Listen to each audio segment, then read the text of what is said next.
వారానికొక్కసారి నీవు సహవాసములో మందిరములో కనబడాలి. ప్రతిరోజు నీ ఇంటి దగ్గర మందిరాన్ని, ప్రతిరోజు నీ గృహం దగ్గర దేవుని సన్నిధిని అనుభవించుకునేలాగా చూడాలి. హల్లెలూయా.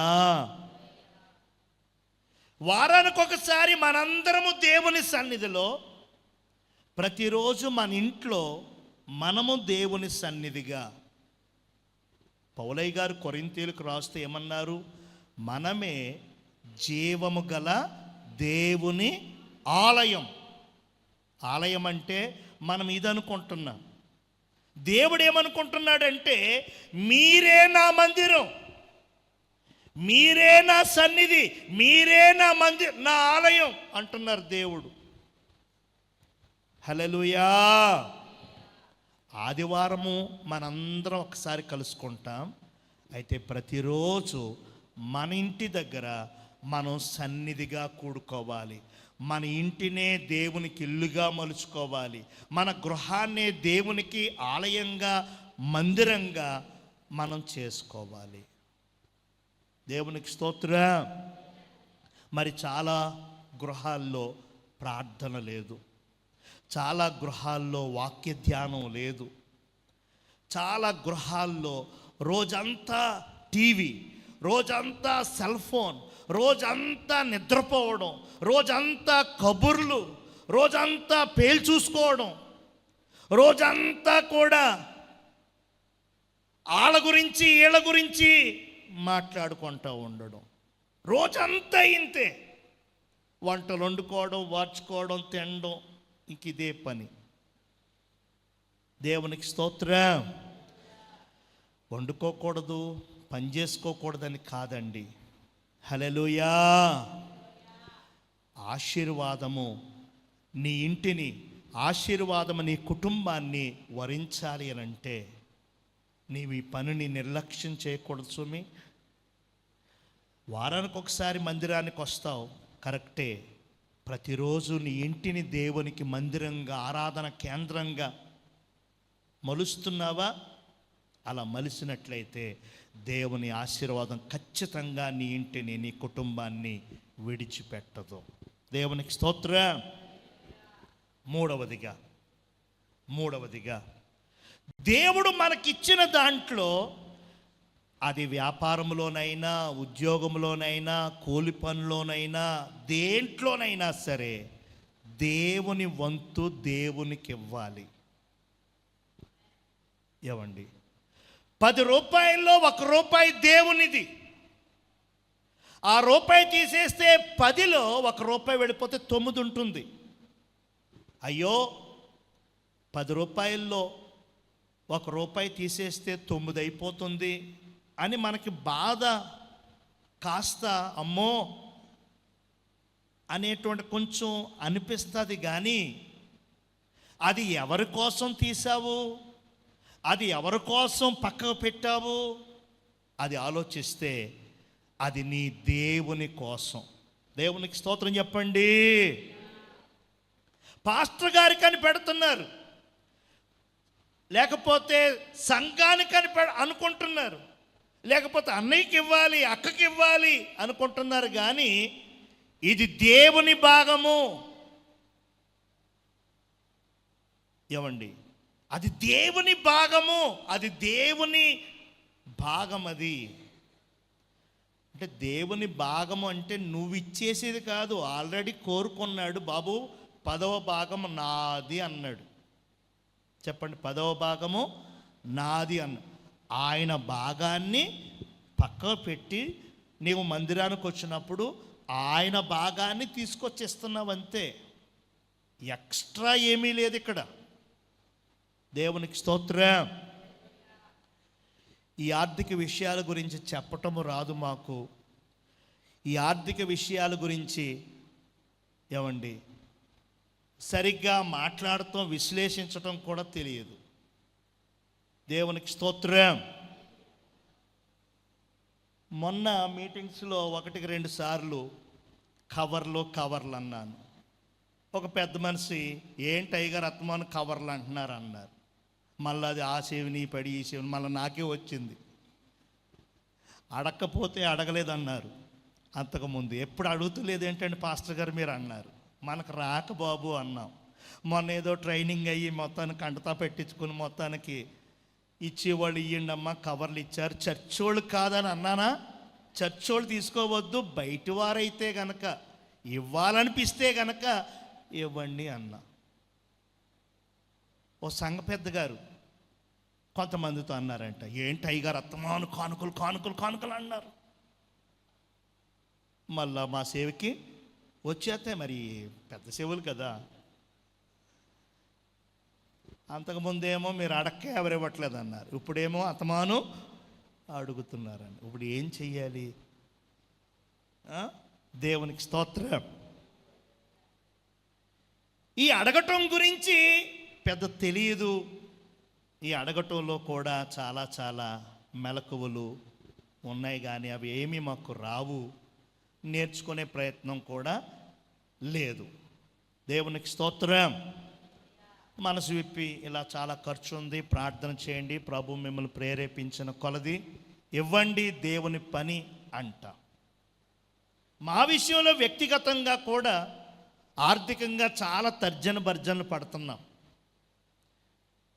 అయ్యగారు ఉన్నప్పుడు అసలు ఏం తెలిసేది కాదు, కానీ అయ్యగారు అమ్మగారు దేవుని సందుకు వెళ్ళాక చాలా చాలా ఎత్తుపల్లాలు, చాలా క్లిష్టమైనటువంటి పరిస్థితి, చాలా సంక్లిష్ట స్థితిలో ప్రార్థన చేస్తున్నాం, దేవుణ్ణి అడుగుతూ ఉన్నాం, దేవుణ్ణి అడుగుతూ ఉన్నాం, దేవుణ్ణి అడుగుతూ ఉన్నాం. నువ్వు తప్ప ఎవరు సాయం చేస్తా, నీవు తప్ప అని అడుగుతూ ఉన్నాం. ఒకరోజు దేవుడు అంటారు, అయ్యా నీ భాగాలు నీకు ఇస్తున్నాము, ఇంకా ఎక్స్ట్రాగా సేవకులకి ఇస్తున్నాము, ఇంకా అనాథ పిల్లలను చూస్తున్నాము, ఇంకా వృద్ధులకి ఇస్తున్నాము, నీ భాగాలు నీకు ఇచ్చేస్తున్నా సరే ఎక్స్ట్రాగా ఇవన్నీ చేస్తున్నాము, అయినా మాకు ఇది తీరట్లేదు ఏంటి అని అడిగినప్పుడు దేవుడు అన్నారు, నా ప్రజలు 10వ భాగం ఇస్తున్నారు, మీరు 10వ భాగమే ఇస్తున్నారు, ఇంక ఎక్స్ట్రా ఏమి ఇస్తున్నారు మీరు అన్నారు.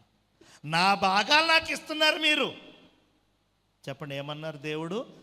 నేను కోరుకున్న వంతు నాకు ఇస్తున్నారు అంతే,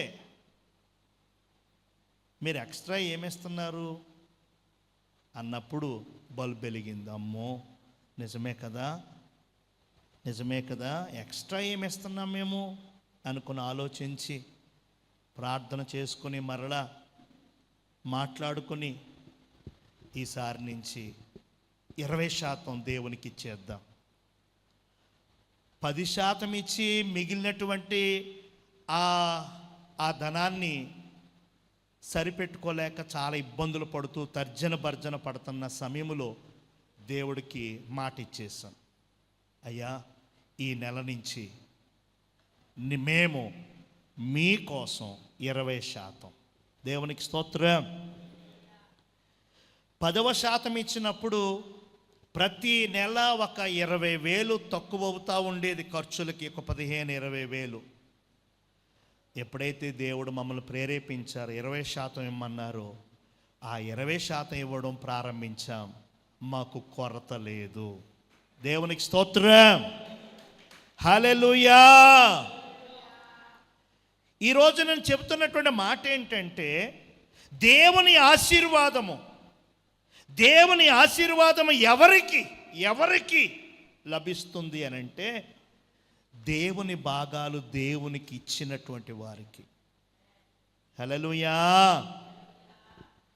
దేవుని భాగాలు మనం వాడటానికి హక్కు లేదు, దేవుని భాగాలు మనం ముట్టుకోవడానికి అర్హత లేదు.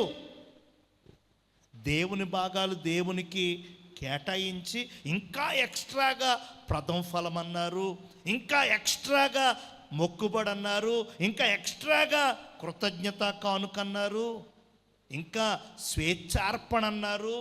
దేవుని మీద నీకు ప్రేమను బట్టి, దేవుని మీద నీకున్న ఇష్టాన్ని బట్టి ఇంకా హృదయపూర్వకంగా నీవు ఇచ్చే అర్పణ అన్నారు. బోలెడు ఉన్నాయి. ఇంకా మనం ఆ దశంభాగం దగ్గరే పెద్ద ఇచ్చినట్లు, పెద్ద చేసినట్లుగా మనం అనుకుంటూ ఉంటాం. కనుక దేవుని ఆశీర్వాదము ఎవరికి కలుగుతుంది అని అంటే, దేవుని సన్నిధికి దేవుని భాగాలు నమ్మకంగా తెచ్చి ఇచ్చినటువంటి వారికి ఆశీర్వాదాలు ఖచ్చితంగా కలుగుతాయి. మూడవది, నేను ముగిస్తాను. ఐదు విషయాలు ఉన్నాయి. మూడవది ఏంటంటే భయభక్తులు కలిగిన వారికి ఆశీర్వాదాలు. ఇక్కడ మనం నేర్చుకోవలసిన విషయం ఏంటంటే భయభక్తులు అనేది మనందరికీ వచ్చు. ఏమండి, భయభక్తులు అంటే మనందరికీ తెలుసు. ప్రార్థన చేసుకోవడం, గుడికి రావడం, వాక్యం చదువుకోవడం, ఆరాధించుకోవడం, ఇవన్నీ భయభక్తులు. ఈ భయభక్తులు అని అనుకుంటున్నాం. కానీ పొరపాటు ఏంటంటే తప్పిదం ఎక్కడ చేస్తున్నాము అని అంటే భయభక్తులు కలిగి చెడుతనమును విసర్జించటం లేదు. దేవునికి స్తోత్రం చెప్పండి. దేన్ని విసర్జించటం లేదు? అదే భయభక్తులే. అక్కడ నీ భయభక్తులు ఫలం తేవట్లేదు. ఎంతో భయము దేవుడంటే, ఎంతో భక్తి. కారణం దేవుణ్ణి ఎరిగావు, దేవుణ్ణి స్పృశించావు, దేవుని స్పర్శను అనుభవించావు గనక భయభక్తులు చాలా. అదేవిధంగా ఆ భయభక్తుల వలన ఆశీర్వాదము ఎక్కడ కోల్పోతున్నావో తెలిసిన చెడుతనాన్ని విడిచిపెట్టట్లేదు. చెడుతనాన్ని అంటే చెడు పనులు చాలా ఉన్నాయి చెడు పనులు అని ఒక్క మాటలో నేను చెప్పేస్తున్నాను, కానీ చాలా ఉన్నాయి. పురుషుల్లో ఉన్నాయి, స్త్రీలలో ఉన్నాయి. ప్రార్థిస్తున్నాము, భక్తిగా మందిరానికి వస్తున్నాము, సేవకి ఇస్తున్నాము, ఇంకోటి చేస్తున్నాము. కానీ మందిరం అయ్యాక, సన్నిధి అయ్యాక, ఇంటికి వెళ్ళాక, ఇంకో చోట ఉన్నాక ఇంకా చెడు చూపులు, చెడు మాటలు, చెడు ప్రవర్తన, చెడు తలంపులు, చెడు ఆలోచనలు, చెడు ఉద్దేశాలు, చెడు. దేవునికి స్తోత్రం. ఆ చెడు అంటున్నాను చూశారు. ఆ చెడు విడిచిపెట్టనందువలన ఈ భయభక్తులకు తగ్గ ఫలము పొందుకోవట్లేదు. యెహోవా యందు భయభక్తులు కలవాడు ఇలాగూ ఆశీర్వదించబడును అని చెప్తుంది వాక్యం. ఆశీర్వదించబడతారు. ఆశీర్వాదం పొందకుండా, దీవెనను అనుభవించకుండా ఎవ్వరూ ఆపలేరు. అయితే భయభక్తులు కలిగి ఉన్నారు, చెడుతనాన్ని విసర్జించటం లేక విడిచిపెట్టడం. దేవునికి స్తోత్రం. సామెతల గ్రంథకర్త చెప్తాడు కదా, చెడుతనాన్ని విడిచిపెట్టుటయే భయభక్తులకు, దేవుని యందు భయభక్తులకు మూలం. హల్లెలూయా. చెడుతనాన్ని అసహించుకొనుటయే నిజ భయభక్తులు. హల్లెలూయా. దేవుని వాక్యానికి ఏదైతే దూరం జరుపుతుందో, వాక్యానికి విరోధంగా ఏదైతే ఉన్నదో దాన్ని ఇంకా విడిచిపెట్టకపోతే దాని నుంచి నువ్వు దూరం జరగకపోతే చెడుతనంలో ఉన్నట్టే. ఆ చెడుతనం ఏం చేస్తుందంటే నీ భయభక్తులకు రావలసిన ఆశీర్వాదము రానివ్వటము లేదు. కాబట్టి భయభక్తులు కలిగి ఉండడం ఎంత ప్రధానమో, భయభక్తులు కలిగినటువంటి మనం చెడుతనాన్ని విడిచిపెట్టి, చెడుకు దూరంగా ఉండి, అపవిత్రతను విడిచిపెట్టినటువంటి వారిగా ఉంటేనే ఆ ఫలాన్ని మనం పొందుకుంటాము. నాలుగవదిగా నేర్చుకుందాం. ఆశీర్వాదం ఎప్పుడు వస్తుందంటే, ఆశీర్వాదం ఎప్పుడు వస్తుంది అని అంటే దేవుణ్ణి స్తుతించటం ద్వారా, దేవునికి కృతజ్ఞత కలిగి ఉండడం ద్వారా, దేవుడు చేసిన మేళ్లను మరవకుండా ఉండటం వలన. హల్లెలూయా. 3 స్టెప్స్ ఉన్నాయి. 1, దేవుణ్ణి స్తుతించటం. ఏమండి? 2వది, దేవునికి కృతజ్ఞత కలిగి ఉండడం. దేవుడు చేసిన, ఇచ్చిన, అనుగ్రహించిన వాటిని బట్టి కృతజ్ఞతాస్తుతులు చెల్లించటం. దేవుడు చేసిన మేళ్లను బట్టి, అంటే ఒక్కొక్కసారి నువ్వు అనుకున్నట్టుగా మార్కులు రాకపోవచ్చు, ఒక్కొక్కసారి నువ్వు అనుకున్నట్టుగా పాస్ అవ్వకపోవచ్చు, నువ్వు అనుకున్నట్టుగా టెస్టుల్లో ఏమీ లేదు అని రావాలనుకుంటావు, టెస్టులు అన్నీ ఉన్నాయని రావచ్చు. అయినా కానీ దేవుడు అనుమతించాడు, దేవుడు సమ్మతించాడు. ఆయన అనుమతించింది, ఆయన సమ్మతించింది నా జీవితంలో జరగాలి, జరుగునుగాక అని సంతోషంతో మనం దేవునికి విధేయులము లేక ఒబే అవ్వాలే తప్ప, మంచి జరిగితేనేమో చంకలెగరేయడం, మనకి మంచిది కాదు ఇది చెడ్డ అనిపిస్తే సనగడం, గొనగడం, అది దేవునికి ఇష్టమైనవి కావు. తద్వారా దేవుని ఆశీర్వాదం మనము పొందము. దేవునికి స్తోత్రం చెప్పండి. స్తుతించాలి దేవుణ్ణి. చెప్పండి చెప్పండి, ఏం చేయాలి? స్తుతించాలి, మహిమపరచాలి, ఆరాధించాలి దేవుణ్ణి. ఆయన కార్యాలను బట్టి, ఆయన్ను బట్టి, ఆయన చేసిన మేళ్లను బట్టి, ఆయన జరిగించిన ఉపకారాలను బట్టి మనం ఆయన్ని స్తుతించాలి, మహిమపరచాలి, ఆరాధించాలి. అలా స్తుతిలో గొప్ప శక్తి దాగి ఉంది. స్తుతి మన స్థితిగతులను మార్చివేస్తుంది.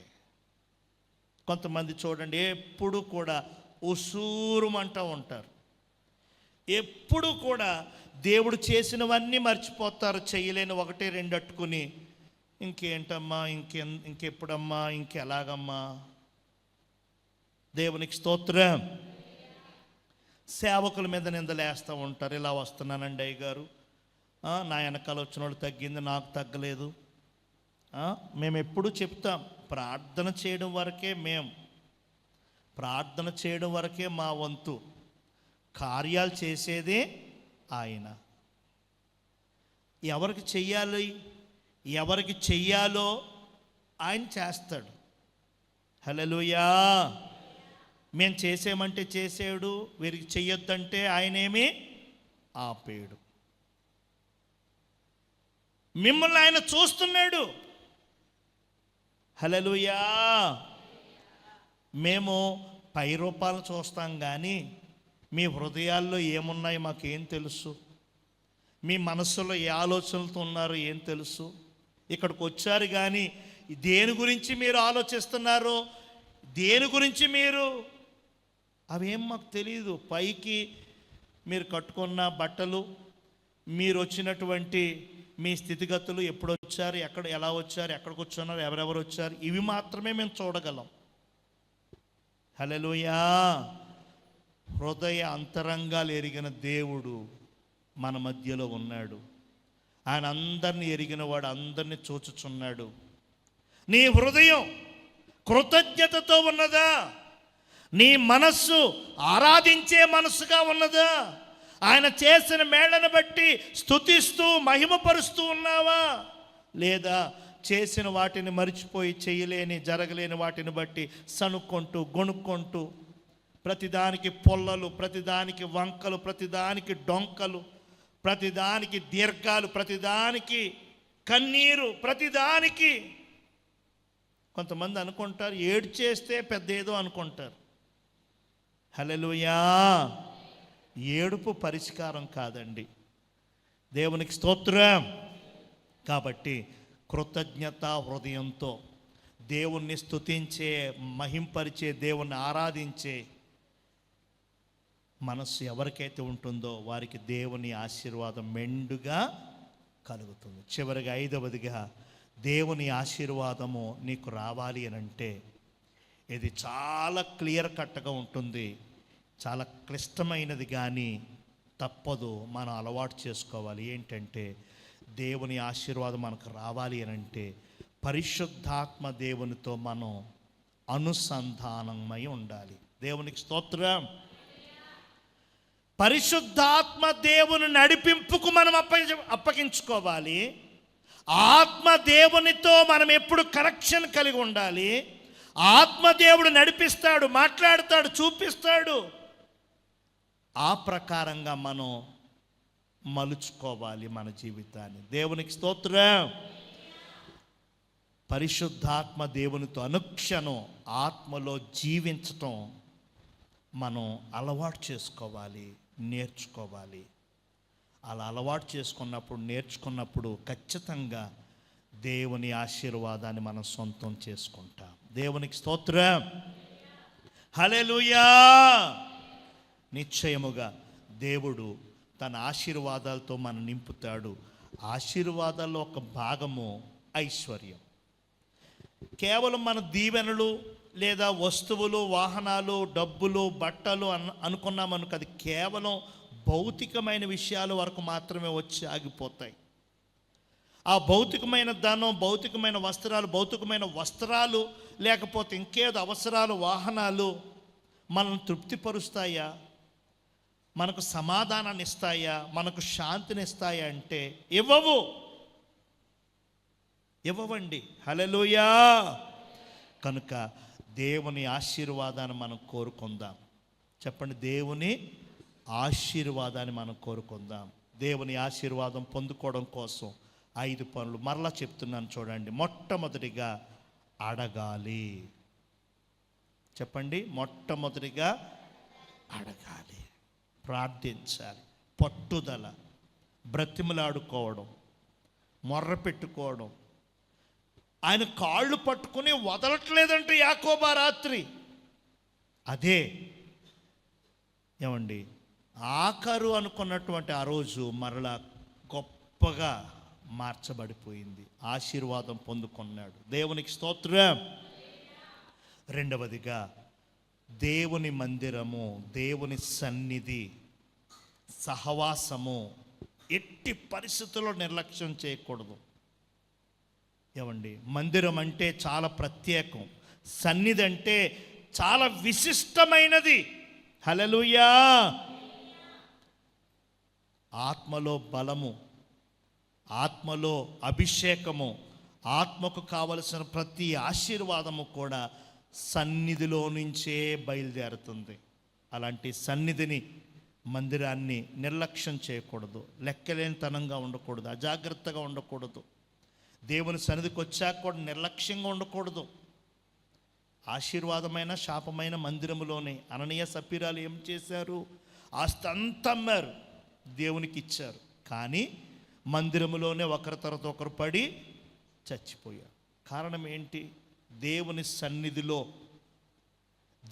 సన్నిధిలో జీవము ఉన్నది, దేవుని సన్నిధిలో మరణము, ఆశీర్వాదము ఉన్నది, శాపము ఉన్నది. కాబట్టి దేవుని సన్నిధిలో చాలా లక్ష్యం కలిగి ఉండాలి. నిర్లక్ష్యము, వేళాకోలము, నాకు వచ్చింది, నాకంతా తెలుసు అన్న విధంగా ఎట్టి పరిస్థితులు ఉండటానికి వీలు లేదు. మూడవదిగా దేవుని ఆశీర్వాదం రావాలి అని అంటే దేవుని భాగములు దేవునికి మనం ఇవ్వాలి. చెప్పండి, దేవుని భాగములు దేవునికి ఇవ్వాలి. నమ్మకంగా. కేవలం కానుకే కాదు, సమయము. కేవలం అర్పణలే కాదు, దేవునికి సమయాన్ని కూడా మనము ఇవ్వాలి. దేవునికి స్తోత్రం. హల్లెలూయా. ఖచ్చితంగా దేవుడు మనల్ని ఆశీర్వదిస్తాడు, దేవుడు మనల్ని దీవిస్తాడు అని మనం నమ్ముతున్నాం. కానీ మనం ఇవ్వవలసినవి, మనం చేయవలసినవి, అది పనే కానీ, అర్పణే కానీ, ఇంకోటి ఏదైనా పరిచర్య కానీ, ఇంకోటి ఏదైనా సేవ నువ్వు చేయగలిగిన దాంట్లో అది దాచుకుని, అది నీ దగ్గర ఉంచుకుని, ఇట్నుంచేమో అవుట్ గోయింగ్ లేదు, అట్నుంచి మాత్రం ఇన్కమింగ్ వచ్చేయాలని కోరుకుంటూ ఉంటాం. మనం ఇచ్చినప్పుడు మనం చేత్తో ఇస్తాం, ఆయన ఇచ్చినప్పుడు ఆయన చేత్తో, ఆయన చెయ్యి ఎంత పెద్దది. మనం ఇచ్చేటప్పుడు సణుక్కొని, మనం ఇచ్చేటప్పుడు గొనుక్కొని, మనం ఇవ్వవలసిన వాటిలో నమ్మకంగా ఉండకపోతే మరి ఆయన ఇచ్చే వాటిని కోరుకోవడం ఎంత అవివేకము. దేవునికి స్తోత్రం. నాలుగవదిగా భయభక్తులు. భయభక్తులు అందరూ కలిగి ఉన్నారు, భయభక్తులు లేకుండా ఎవరు లేరు. కాకపోతే భయభక్తులతో పాటు చెడుతనాన్ని విడిచిపెట్టడం లేదు. ఆ పనులు అవే, ఆ బూతులు అలాగే ఉంటాయి, ప్రార్థన అలాగే ఉంటుంది. టీవీలు అలాగే అతుక్కుని చూస్తారు, ఇక్కడ వాక్యం అలా అతుక్కునే చూస్తారు. మోసాలు చేస్తూనే ఉంటారు, పరిశుద్ధాత్మను పొందుకున్నామనుకునే భ్రమలోనే నడుస్తారు. ఇంకా చాలా చేయకూడనివి చేస్తూనే ఉంటారు, చేయాల్సినవి చేస్తూనే ఉంటారు. ఆ కనెక్షన్ కట్ అవ్వట్లేదు, ఆ చెడుతనము. భయభక్తులు కలిగి ఉండడం అంటే చెడుతనాన్ని అసహించుకోవడం, చెడుతనాన్ని విడిచిపెట్టడం, దాంతో తెగతెంపులు చేసుకోవడం. ఐదవదిగా దేవుని ఆశీర్వాదం ఎప్పుడు వస్తుందంటే దేవుణ్ణి స్తుతించినప్పుడు. చెప్పండి, దేవుణ్ణి స్తుతించినప్పుడు, దేవుణ్ణి కీర్తించినప్పుడు, దేవుణ్ణి మహింపరిచినప్పుడు. హల్లెలూయా. సంతోషములోనే కాదు, కష్టములో కూడా స్తుతించాలి. ఆరోగ్యములోనే కాదు, వ్యాధులోనూ దేవుణ్ణి. స్తుతి నీ స్థితిని మారుస్తుంది. బంధకాల్లో ఉన్నారు పౌలు శీలలు. ప్రభువా, మాకేంటి శిక్ష, మాకేంటి శోధన, మేమేం చేశామని అన్నారా వాళ్ళు? అసలు అనలా. ఆ బంధకాల్లో కూడా ప్రభుని స్తుతించారు. ఆ బంధకాలు ఏమయ్యాయి? దేవునికి స్తోత్రం. స్తుతించాలి మనం. మేలు జరిగినప్పుడే స్తుతిస్తాను, ఇప్పుడు నేను ఎందుకు స్తుతిస్తాను అనకూడదు. ఆ కీడు వెనకాల మేలు, ఆ శ్రమ వెనకాల దీవెన, ఆ దెబ్బ వెనకాల నీకు ఆరోగ్యము. దేవునికి స్తోత్రం. నువ్వు అనుకున్నది జరగకపోవచ్చు, కానీ దేవుడు అనుకున్నది జరిగింది, అందుకని స్తుతించు. నేను అనుకున్నది జరగలేదు నాయన, నువ్వు అనుకున్నది జరిగింది, కాబట్టి మీకు స్తుతి, స్తోత్రం. ఆయన చేసిన మేళ్ళు మర్చిపోవద్దు. ఏమండి, చేసిన మేళ్ళు మర్చిపోతున్నారు, జరగని చెయ్యని వాటిని గుర్తుపెట్టుకొని అడుగుతూ ఉన్నారు, బాధపడతా ఉన్నారు, సణుగుతూ ఉన్నారు, గొణుగుతూ ఉన్నారు. ఏమండి, పొలలు ఎతుకుతూ ఉన్నారు. ఏమండి, నెపములేస్తూ ఉన్నారు, చేతులు ఎత్తుతూ ఉన్నారు విరోధంగా. ఏమండి, ఇంకా ఎప్పుడికి అదే పని, కొంతమంది ఎప్పుడు అదే పని. హల్లెలూయా, హల్లెలూయా. సాతాను పనిముట్లుగా ఉంటున్నారు కొంతమంది. అలా చెప్పండి, సాతాను పనిముట్లుగా. చర్చిలోనే ఉంటారు కానీ సైతాను పాత్రలు వాళ్ళు. గుళ్ళోనే ఉంటారు కానీ సైతాను పనిముట్లు, సైతాన్ నోర్లు. ఏమండి, కళ్ళు ఎటకరిస్తారు, నోటితో మాట్లాడకుండా మాటలు మాడతారు. అసలు సంతృప్తి ఉండదు, కృతజ్ఞత ఉండదు. ప్రతిదానికి కోడిగుడ్డు మీద ఏకలు వెతికే రకంలాగా కృతజ్ఞతాహీనత. అందుకనే కొందరి జీవితాలు మేలుకరంగా మారట్లేదు, కొందరి జీవితాల్లో ఆశీర్వాదం కనబడటం లేదు. ఎంత వెతికినా సరే. కాబట్టి కృతజ్ఞత హృదయము, మేళ్లను బట్టి, ఆయన చేసిన ఉపకారాలు బట్టి ఆయన ఎప్పుడు స్తుతిస్తూ మహిమపరుస్తూ ఉండేవారిలాగా మనం ఉండాలి. ఖచ్చితంగా దేవుని ఆశీర్వాదం మనం పొందుకుంటాం. అటువంటి దీవెన, అటువంటి దైవ ఆశీర్వాదం మీ అందరికి రావాలని నేను ప్రార్థన చేస్తున్నాను.